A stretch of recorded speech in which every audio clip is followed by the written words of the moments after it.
can't do this anymore. Do what, Doomerella? This! All of it! Everything! No one is fighting for us and we're on our own. I can't do it. Okay.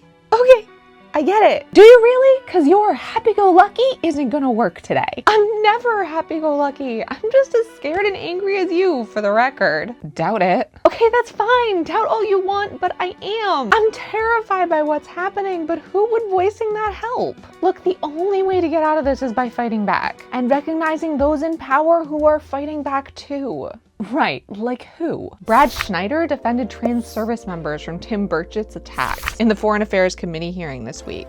Here, watch. Express my deep offense at the continued effort in this committee to equate individuals who are different, individuals who have different identities, labeling them as demonic. Specifically, what was said earlier about transgender individuals. I know many transgender Americans who are serving our nation with honor, whether it's foreign service officers in our military. Our nation is stronger when all of us are working together. Isn't he like super moderate? It's almost like supporting trans people is a red line for most Dems in Congress. Most?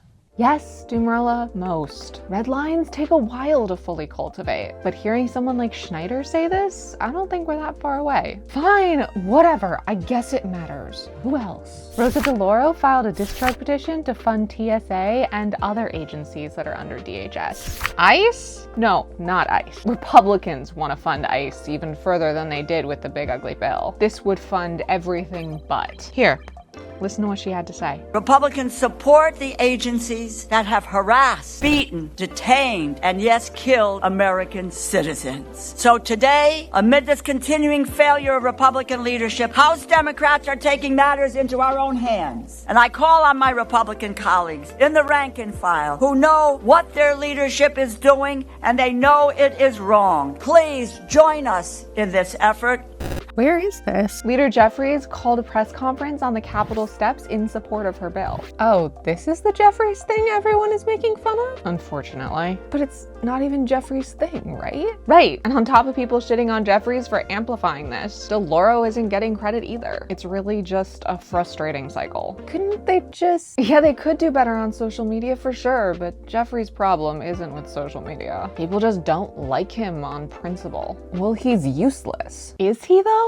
No comment. Okay, what else? Remember the January 6th plaque? That piece of paper outside the Dem offices? No, the actual, real, tangible one. That exists? On the Senate side? How? In January, Jeff Merkley and Tom Tillis got unanimous passage of the resolution. That did not happen on the House side. No, it did not. But House Dems like Frank Pallone are celebrating this anyway.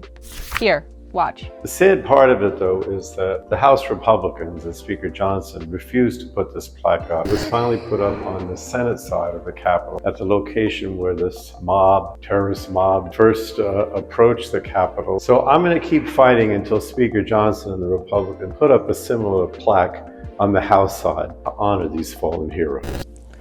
If it's so many Dems, why single out Pallone? Back in June, he led the entire Democratic New Jersey delegation in putting the paper outside their offices. Other members followed suit. Will it ever be put on the House side? As long as Johnson's Speaker? Absolutely not. But if we vote, Jeffries should be Speaker soon. And then it absolutely will. Oh goody, Speaker Jeffries, yay. Well, if you talk like that, then him failing is pretty much a self-fulfilling prophecy. Whatever. What else? House Oversight Committee Dems walked out of a hearing with Pam Bondi. Why the quote? Republicans didn't want her under oath, so she could just say pretty much whatever she wanted. What the Exactly. Suhas Subramaniam did a great job at explaining it all. So a couple weeks ago, we actually subpoenaed Pam Bondi to come answer questions under oath about the Epstein files. Turns out she actually set up a briefing today for our committee, and this briefing ended up being a fake hearing that she's trying to do to actually not have to show up for her sworn testimony. Everyone got 3 minutes, and they didn't give her the oath, so she didn't have to answer questions under oath. And then there was no transcript allowed, no cameras allowed, the public wasn't allowed, it was all private.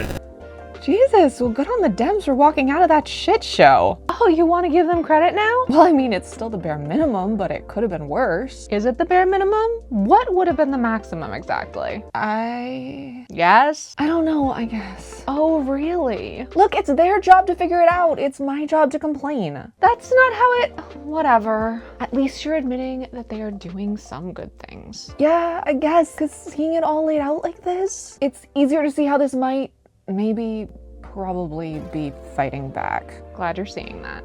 And that is today's Doomerella Gets Schooled. Our Dems are fighting back every single day. And hopefully we can get them into the majority, in the House at least, to fight back even harder. Remember to subscribe and follow to stay up to date with all of these stories. And never forget, your voice and your vote are your superpower, but only when you use them.